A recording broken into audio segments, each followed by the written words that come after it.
आदाब नाज़रीन, तेलंगाना एक्सप्रेस में आपका इस्तकबाल है। मैं हूं हसन इरफान। सबसे पहले एक नजर आज की हम सुर्खियों पर। तेलंगाना के वजीर आला केसीआर ने दिल्ली में बीआरएस के दफ्तर का किया इफ्तिताह। रियासती वज़रा, अरकान असेंबली, अरकान पार्लिमान, अरकान कानून साज कौंसिल और दीगर ने की शिरकत। गवर्नर का रवैया रियासत के मफादात के लिए नुकसानदेह। बिलों को रोककर किया गवर्नर रियासत की तरक्की रोकना चाहते हैं। वजीर सेहत हरीश राव ने किया सवाल। बारिश से फसलों को नुकसान, मुतासिरा किसानों के लिए खरीदारी के मराकिज। निर्मल में मकई सेंटर की इफ्तिताई तकरीब से रियासती वजीर इंदिरा किरण रेड्डी का खिताब।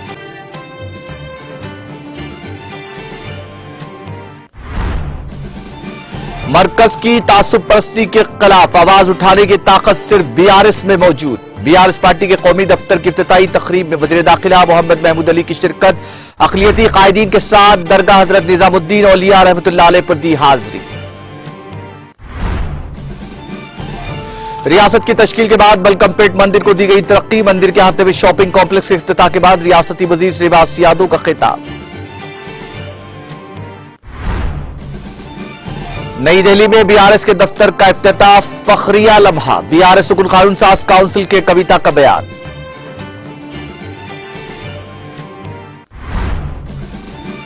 तूफान मोचा की तेजी के साथ आंध्र प्रदेश की सिमत पेशकदमी जारी। हफ्ते आंध्र प्रदेश से टकराने महकमा मौसमियात का इंतबाह।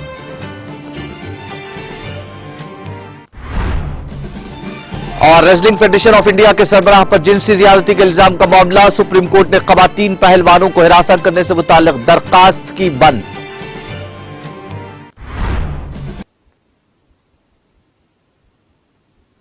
और खबरें तफसील से। तेलंगाना के वजीर आला और बीआरएस पार्टी के कौमी सरबराह के चंद्रशेखर राव ने कौमी दारुल हुकूमत नई दिल्ली के बसंत विहार में नौ तामीर शुदा बीआरएस भवन का इफ्तिताह अंजाम दिया। बाद अज़ां वो इमारत की पहली मंजिल पर वाक़े अपने चैम्बर में दाखिल हुए। इस मौके पर पार्टी लीडरों ने उनको मुबारकबाद दी। इस इफ्तिताही प्रोग्राम में रियासती वज़रा के Taraka Rama Rao, Mohammed Mahmood Ali, Vemula Prashanth Reddy, doctor V Srinivas Goud, T Srinivas Yadav, C Malla Reddy, Sabitha ईदा रेड्डी, सत्यवती राठौड़, स्पीकर असेंबली पोचारम श्रीनिवास रेड्डी, अरकान पार्लियामेंट के केशवर राव, संतोष कुमार के अलावा अरकान असेंबली, अरकान कानून साज काउंसिल, पार्टी कायदीन और कारकुनों ने शिरकत की। बीआरएस भवन की इफ्तिताही तकरीब बड़े धूमधाम से मनाई गई। ये इमारत 11,000 मुरब्बा फीट पर फैली हुई है, जो 4 मंजिला है।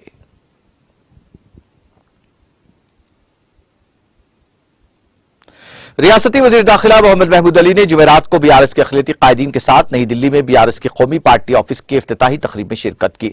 इस मौके पर उन्होंने मीडिया के नुमाइंदों से बात करते हुए कहा कि टीआरएस पार्टी रियासती पार्टी से वुसअत पाते हुए बीआरएस पार्टी में तब्दील हो चुकी है, ताकि आइंदा आने वाले दिनों में मुल्क भर के इंतखाबात में हिस्सा ले सकें। उन्होंने कहा कि बीआरएस पार्टी के ऐलान से मुल्क भर की सेकुलर सियासी जमातें और सेकुलर जहनीत के अफराद में खुशी की लहर चल रही है, क्योंकि दौरे हाजिर में मरकज की तासुब परस्त पार्टी और उनके कायदीन के खिलाफ आवाज उठाने की जरूरत किसी में नहीं है सिवाय बीआरएस पार्टी के। मगर पिछले कई महीनों से केसीआर वाहिद लीडर है जो मरकजी हुकूमत की गलत पॉलिसी और मुतासिब रवैये पर बेबाक बयानात के लिए मारूफ है। उन्होंने कहा कि साल 2014 में मरकज में बीजेपी और तेलंगाना रियासत में टीआरएस पार्टी ने इख्तिदार संभाला। इन 8.5 सालों में तेलंगाना ने मजमूई तौर पर गैर मामूली तरक्की हासिल की, जबकि मरकजी हुकूमत की गलत पॉलिसियों की वजह से मुल्क की छवि पूरे मुल्क में मुतासिर हुई है। वजीर दाखिला मोहम्मद महमूद अली ने कहा कि चंद्रशेखर राव मुल्क भर के एक अमली सेकुलर कायद हैं, जिन्होंने तेलंगाना में तमाम मज़ाहिब के लोगों की तरक्की और फलाह बहबूद के लिए यकसा मौके फराहम किए हैं, जिनकी वजह से तेलंगाना की आवाम को तरक्की हासिल हुई है। उन्होंने कहा कि मुस्तकबिल में बीआरएस पार्टी तमाम मज़ाहिब की फलाह बहबूद और मुल्क की तरक्की के लिए काम करेगी। खासतौर पर मुल्क के किसानों, फौजियों और गरीब लोगों की फलाह बहबूद और उनकी मेयार जिंदगी को बेहतर बनाने के लिए काम करेगी। इस मौके पर मुतादिद रियासती वज़रा, अरकान पार्लियामेंट, अरकान मुक़र्रना, सुदूर नशीन, हल्क़बारी जिम्मेदारान, पार्टी कायदीन और दीगर शरीक थे। बाद अज़म वज़ीर दाखिला मोहम्मद महमूद अली ने पार्टी के सीनियर अक़लियती कायदीन बशमूल सदर नशीन वक्फ बोर्ड मोहम्मद मसीउल्लाह खान, ख्वाजा आरिफुद्दीन, सबीलुद्दीन फरीद, ख्वाजा मोहम्मद बदरुद्दीन, अब्दुल बासित और दीगर के हमरा बारगाह हजरत निजामुद्दीन औलिया रहमा पर हाजिर देते हुए गिलाफ और फूल चढ़ाए और फातिहा खानी की। इस मौके पर मखसूस दुआ का एहतमाम किया गया, जिसमें वज़ीर आला के सियार और उनके अरकान खानदान की सेहतियाबी और दराजी उम्र के लिए दुआ की गई और तेलंगाना रियासत की तरक्की और अवाम की खुशहाली के लिए भी दुआ की गई। बीआरएस पार्टी की मुल्क भर में मुसरत और अजीम कामयाबी के लिए दुआ की गई। मुल्क भर में गंगा जमनी तहजीब की बरकरारी, अवाम के दरमियान मोहब्बत और भाईचारगी के लिए भी दुआ की गई।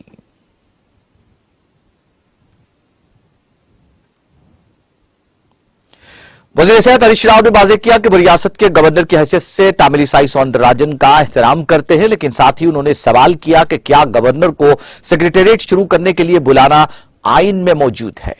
उन्होंने कहा कि क्या वजीर आजम ने वंदे भारत ट्रेन के आगाज के लिए सदर जमहूरिया को फोन किया था।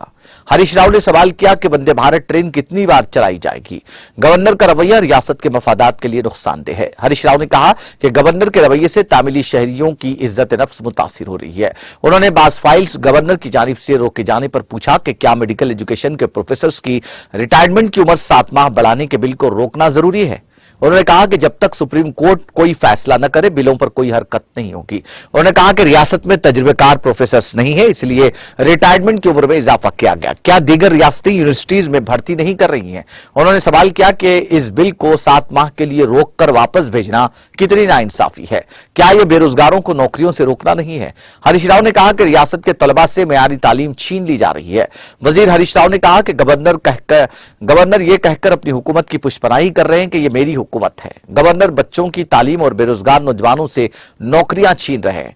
बिहार, झारखंड और उड़ीसा रियासतें कई सालों से यूनिवर्सिटी में मुश्तरका भर्तियां चला रही हैं। यहां उन्होंने सवाल किया कि गवर्नर को इस पर इतराज क्यों है। गवर्नर अपने चेहरे पर मुस्कुराहट के साथ तंज कर रहे हैं। गवर्नर जिन्होंने पहले 5 प्राइवेट यूनिवर्सिटियों के बिल की मंजूरी दी थी, अब ऐसे बिल को रोक रहे हैं। महाराष्ट्र और कर्नाटक की रियासतों में बड़ी तादाद में प्राइवेट यूनिवर्सिटियां हैं। क्या वो बीजेपी की हुकूमत वाली रियासतें नहीं हैं। सिद्दीपेट में वेटरनरी कॉलेज को मंजूरी दी गई, इसमें प्रोफेसर्स की कमी है। हरीश राव ने सवाल किया कि क्या गवर्नर बिल को रोककर रियासत की तरक्की को रोक रहे हैं।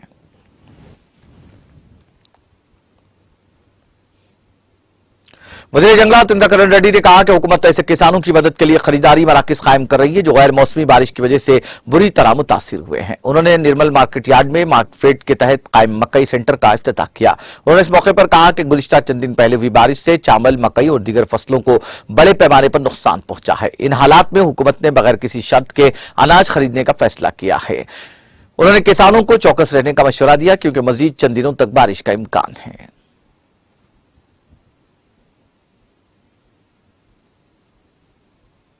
वज़ीर अफजाइश मवेशियान तलसानी श्रीनिवास यादव ने कहा कि बलगमपेट अल्लमा देवी को सोने का ताज पहनाया जाएगा। जुमेरात को रियासती वजीर श्रीनिवास यादव ने अतिया दहिंदगान के साथ बलगमपेट मंदिर में तामीर किए गए शॉपिंग कॉम्प्लेक्स का इफ्तिताह किया। इस मौके पर रियासती वजीर का रिवायती इस्तकबाल किया गया। बादशाह रियासती वजीर श्रीनिवास यादव ने मल्टी लेवल पार्किंग के तामीरी कामों का मुआयना किया। उन्होंने काम की रफ्तार तेज करने और 5 माह में मुकम्मल करने के लिए इकदाम का हुक्म दिया। इस मौके पर रियासती वजीर श्रीनिवास यादव ने कहा कि अकीदतमंदों की तरफ से देवी को अतिया की शक्ल में जो सोना और चांदी चढ़ाया जाएगा वो देवी के लिए इस्तेमाल किया जाएगा। उन्होंने कहा कि देवी के ताज, पांव, हाथ और दीगर जेवरात को सजाने के लिए 2 किलो 200 ग्राम सोना इस्तेमाल किया जाएगा। इसी तरह मंदिर के मरकजी दरवाजों पर चांदी चढ़ाई जाएगी। उन्होंने कहा कि तेलंगाना रियासत की तश्कील के बाद बलगमपेट मंदिर में कई तरक्याती काम किए गए। इस प्रोग्राम में अतिया दहिंदगान Subba Rao, endowment commissioner Ramakrishna, assistant commissioner Krishna, मंदिर के चेयरमैन साई बाबा गौड़, कारपोरेटर सरला, साबिक कारपोरेटर इंशिशु कुमारी के अलावा मंदिर कमेटी के अरकान ने शिरकत की।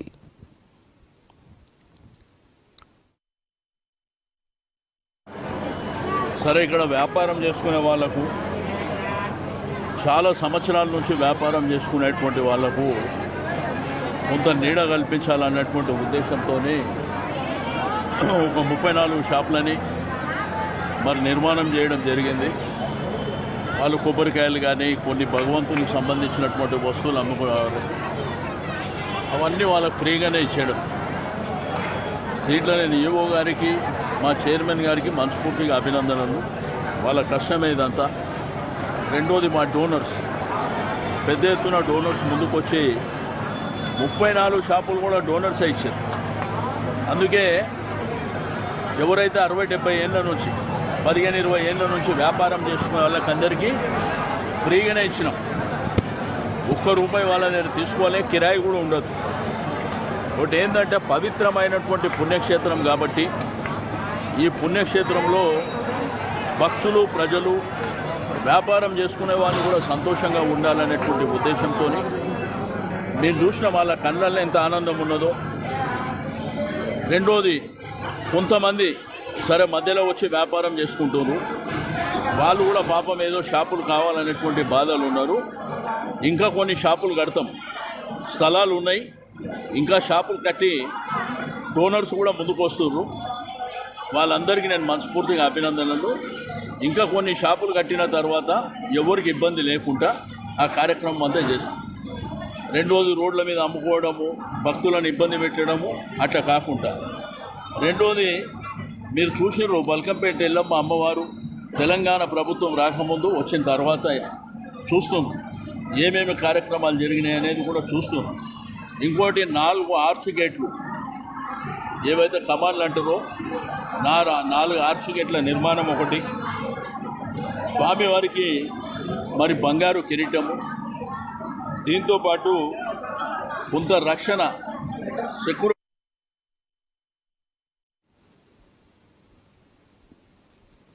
तेलंगाना की हुकूमत जमात बीआरएस की रुकन कानून साज काउंसिल के कविता ने कहा कि पार्टी जिसका तेलंगाना रियासत की तश्कील के वाहिद मकसद के साथ आगाज हुआ था, मुख्तलिफ सियासी हालात के बावजूद हर शहरी के बेहतर ताउन पर कामयाबी हासिल की, जो तेलंगाना के नजरिए पर यकीन रखते हैं।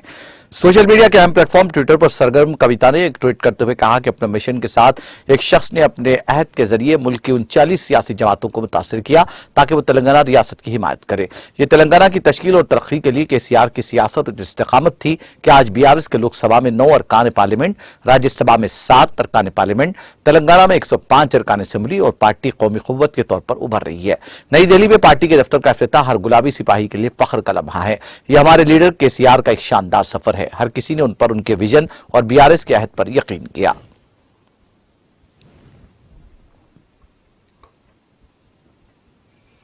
निर्मल जिला कलेक्टर वरुण रेड्डी की हिदायत पर आरडीओ भैंसा रवि कुमार ने तहसील दफ्तर भैंसा में तमाम सियासी जमातों के कायदीन के साथ एक मुशावरती इजलास तलब करते हुए कहा कि इलेक्शन कमीशन ऑफ इंडिया की जानिब से जदीद वोटर लिस्ट जारी कर दी गई है और इसमें तब्दीली की जा रही है। अगर कोई इजाफी वोटर कार्ड हो तो मुतल्ला करने की तजवीज भी हासिल होगी। जदीद वोटर लिस्ट में अगर एतराजात हैं तो सियासी कायदीन उनकी निशानदेही करते हुए मुकामी बीएलओ और तहसीलदार को मुतल्ला करे और आवाम से अपील की कि अपने वोटर शनाख्ती कार्ड को आधार कार्ड से लिंक करने में महकमे के साथ ताउन करे। इस मौके पर तमाम मंडलों के तहसीलदार तुकाराम, कलीम, सरिता, रमना, चंद्रशेखर रेड्डी, डीटी मुत्तियम, नागेश के अलावा सियासी कायदीन की जानिब से रुकन बल्दिया फैजुल्ला खान, नुमाइंदा councillor Abdul Majid, BRS town सदर फारूक अहमद सिद्दीकी, खालिद खान, राजू, कांग्रेस पार्टी हल्का असेंबली मधुर इंचार्ज आनंद राव पटेल, एनएसयूआई सदर शेख अमजद, सतीश, अनिल के अलावा दीगर मौजूद थे।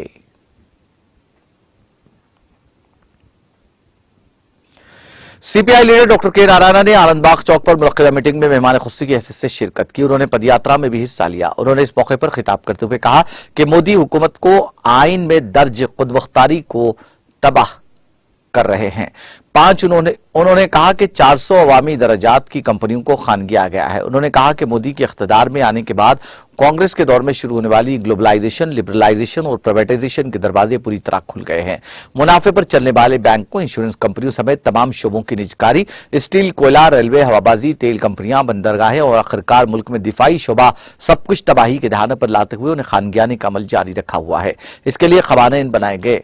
अडानी और अंबानी पर तनकीद करते हुए उन्होंने कहा कि मोदी मुल्क की दौलत बर्बाद कर रहे हैं।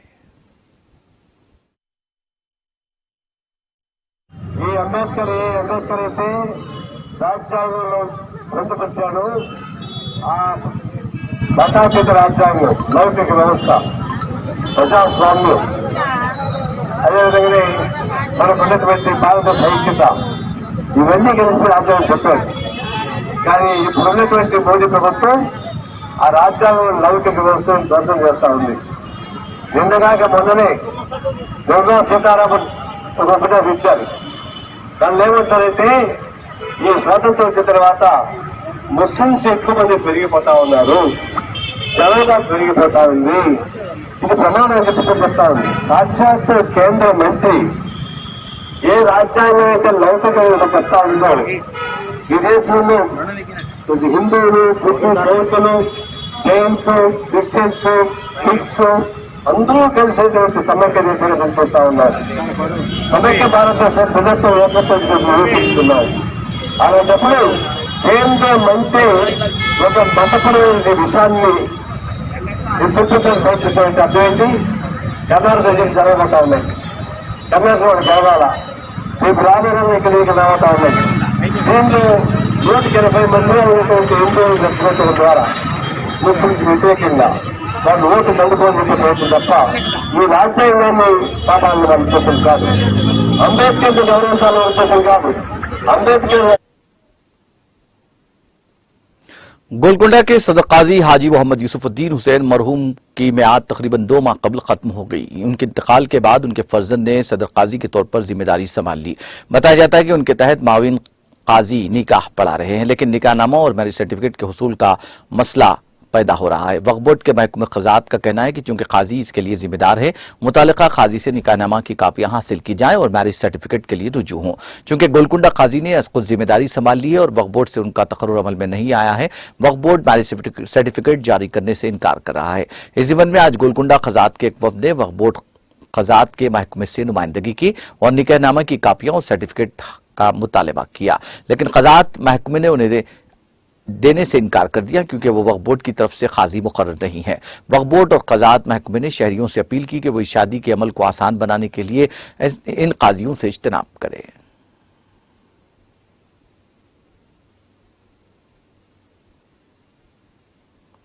रियासती वजीर केटी रामाराव कारगुजार सदर भारत राष्ट्र समिति सिद्दीपेट जिले के हुस्नाबाद टाउन का दौरा कर रहे हैं। इस जीवन में मुकामी रुकन असेंबली वी सतीश कुमार की जानिब से बड़े पैमाने पर इंतजाम किए गए। मोहम्मद अब्दुल वहाब अनवर सदर टाउन कमेटी ने यहां टीटीवी और अरब तेलंगाना से बात करते हुए तफसीलात से वाकिफ करवाया। उन्होंने बताया कि रियासती वजीर केटीआर सुबह 10 बजे खुसूसी तैयारी के जरिए हुस्नाबाद पहुंचेंगे। इंडोर स्टेडियम के अहाते में टीचर्स ट्रेनिंग सेंटर, बस्ती दवाखाना और तालीमी मरकज बराए कबाइली खवातीन के कामों का रस्मी इफ्तिताह अंजाम देंगे। बादजाम म्युनिसिपल काउंसिल ऑफ हुस्नाबाद की जानिब से तामीर करदा कमर्शियल कॉम्प्लेक्स का इफ्तिताह और एल्लामा चीरू को खूबसूरत और दिलकश बनाने के तामीराती कामों और महकमे सियाहत की जानिब से कायम किए जाने वाले सियाहती मरकज का इफ्तिताह अंजाम देंगे। उन्होंने बताया कि इफ्तिताही तकरीब के बाद बस डिपो के अहाते में अजीमुश्शान पैमाने पर जलसे आम मुनक्किद किया जा रहा है, जिसको रियासती वज़रा केटी रामाराव, एरबली दयाकर राव, गंगुला कमलाकर के अलावा नायब सदर मनसूबाबंदी commission B Vinod Kumar, BRS party के रियासती नायब सदर कैप्टन वी लक्ष्मीकांत राव, सदर जिला पार्टी के प्रभाकर रेड्डी, मुकामी रुकन असेंबली वी सतीश कुमार खिताब करेंगे। मोहम्मद अब्दुल वहाब अनवर ने हल्का असेंबली हुस्नाबाद के अवाम से कसीर तादाद में जलसे में शिरकत करके उसे कामयाब बनाने की अपील की है।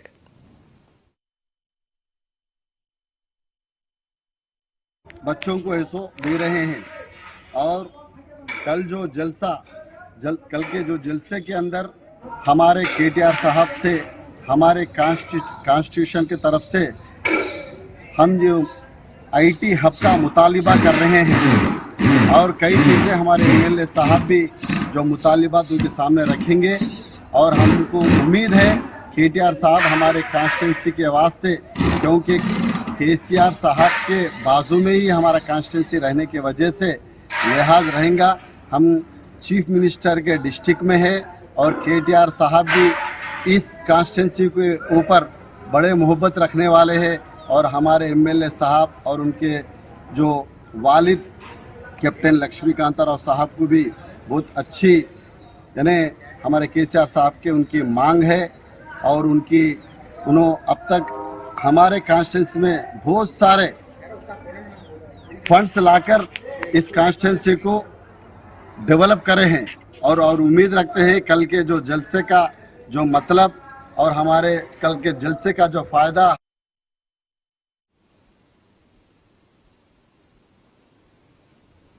हज सोसाइटी जनगांव की जानिब से सादिक फाउंडेशन जनगांव के इश्तिराक से जनगांव और खरीबी अजला के जारिया साल फरीद हज की तकमील के लिए रवाना होने वाले आज़मीन हज का एक रोज़ा तरबियती इज्तिमा मुनक्किद किया गया, जिसमें मौलाना मोहम्मद मजहरुल्लाह कासमी ने मेहमान खुसूसी की हैसियत से शिरकत की और खिताब किया।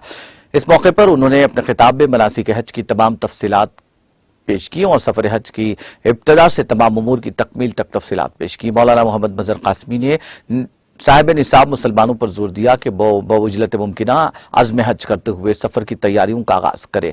आफाकी मजहब इस्लाम में फरीज़ हज की अदायगी पर सख्त ताकीद और तंबीह की गई है।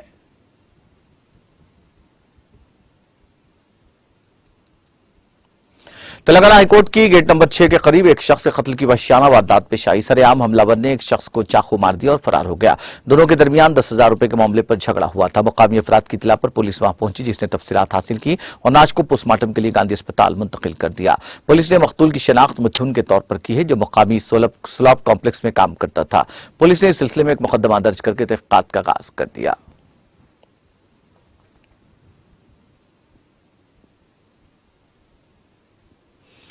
सिकंदराबाद में पेश आए सड़क हादसे में एक शख्स हलाक हो गया। यह हादसा सिकंदराबाद के अलवाल पुलिस स्टेशन के हुदूद के Subhash Nagar military dairy farm road Alwal में कल शब पेश आया।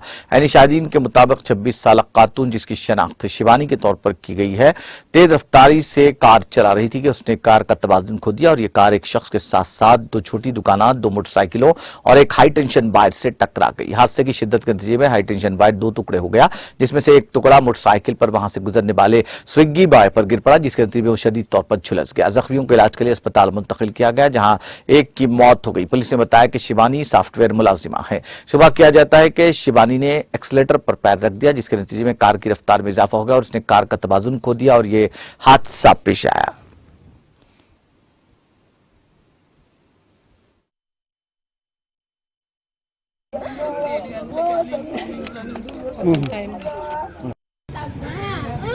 కాంగ్రెస్లో ఉంటాము. మా తమ్ముడు రాజానే వ్యక్తి యాక్సిడెంట్లో చనిపోయాడు. ఇక్కడ రేణిపురము మధ్యలో క్రాస్లో కారు గుద్దింది. ఆ కారు గుద్ది చేసిన తమ్మని గుద్ది అయింది. తమ్ముడు చనిపోయింది. రాత్రి 10:30 అట్లా అయింది. మాకు ఏం తెలియదు. మాకు ఫోన్లు చేస్తే కూడా ఫోన్ మీద రెస్పాన్సిబిలిటీ లేదు. మాకు ఫోన్లు లేపగా మాకు పొద్దున్న 7:30కి విషయం తెలిసింది. మాకు పోలీసులు ఇన్ఫర్మేషన్ ఏమి ఇవ్వలేరు. బయట స్విగ్గీకి వచ్చిండు స్విగ్గీ డెలివరీ చేస్తుంటే అక్కడ పక్క సైడ్లో ఆగిండు మా తమ్ముడు.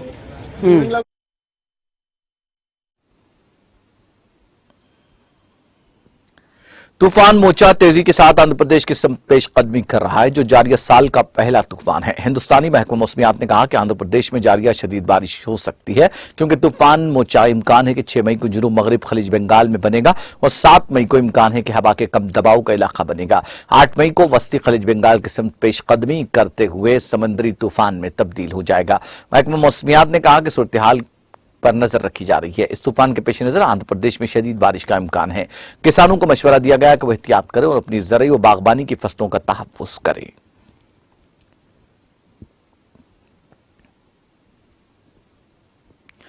महकमा मौसमियात हैदराबाद ने कहा कि तेलंगाना में आइंदा 2 दिनों के दौरान हल्की ता औसत बारिश का इम्कान है। इसी अरसे के दौरान रियासत के कई अजला में गरज चमक के साथ 30 से 40 किलोमीटर फी घंटे की रफ्तार से तूफानी हवाएं चलेंगी। 6 मई को जुनूब मशरिक खलीज बंगाल में तूफानी गर्दाब का इम्कान है, जिसके ज़रिए असर 7 मई को इस इलाके में कम दबाव बन सकता है। हुक्काम ने कहा कि तूफान शुमाल की जानिब खलीज बंगाल की तरफ पेशकदमी करेगा, जिसके साथ ही इसमें शिद्दत पैदा हो जाएगी।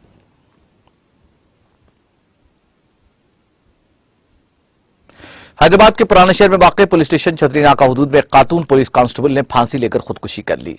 बताया जाता है कि छतरी नाका पुलिस स्टेशन में बरसर खिदमत 28 साल सुरेखा ने बरखी पंखे से लटक कर खुदकुशी कर ली।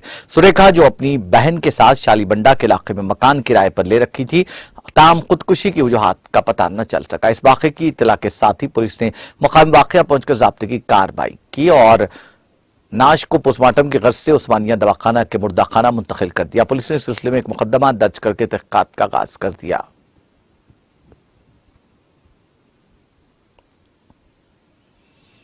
शिल्पा रम्म में मुनक्किदा समर कैंप में बच्चों और बड़ों ने जोश खरोश से हिस्सा लिया। मिट्टी के बर्तन और मिट्टी की मूर्तियां बनाने, मधुबनी पेंटिंग और निर्मल की पेंटिंग्स बनाने में मसरूफ हैं। समर कैंप में शरीक बच्चों का कहना था कि मिट्टी के बर्तन और मिट्टी की गुड़ियां बनाई गई। उन्होंने बताया कि उन्हें अपने हाथों से इन अशिया को बनाकर बेहद खुशी हुई है।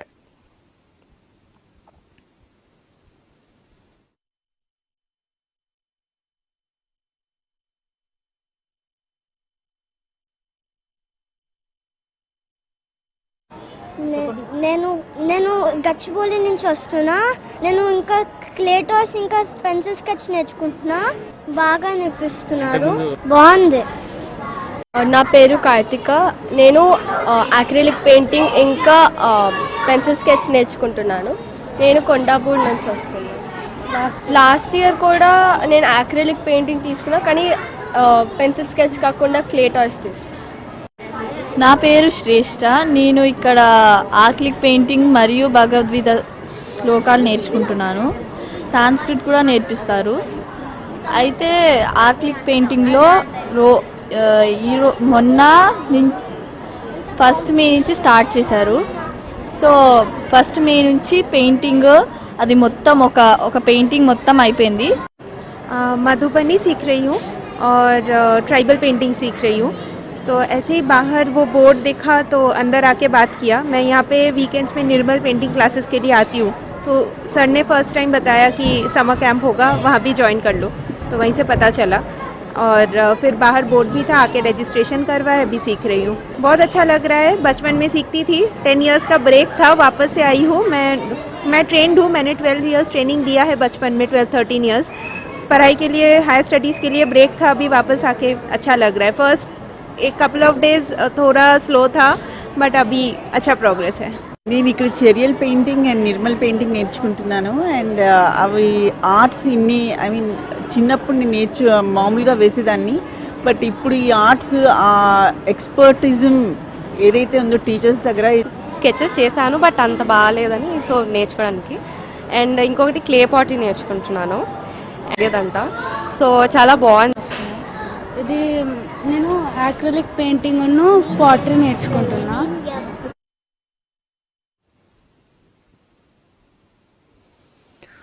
मुशीराबाद पुलिस ने एक इत्तला पर धावा करते हुए सिकंदराबाद के पारसी गुट्टा में वाक़ एमएन बार पर धावा करते हुए ऑनलाइन क्रिकेट बेटिंग में मुलविस 5 अफराद को गिरफ्तार कर लिया. गिरफ्तार शुदगान में पी कृष्ण कुमार, ए लैया, वाई नरेश, बी रमेश और के नरेश शामिल हैं. पुलिस ने गिरफ्तार शुदगान के कब्जे से 18,980 रुपए की नकद रकम के अलावा 5 सेलफोन्स को जब्त कर लिया. पुलिस ने इस सिलसिले में एक मुकदमा दर्ज कर तहकीकात का आगाज कर दिया.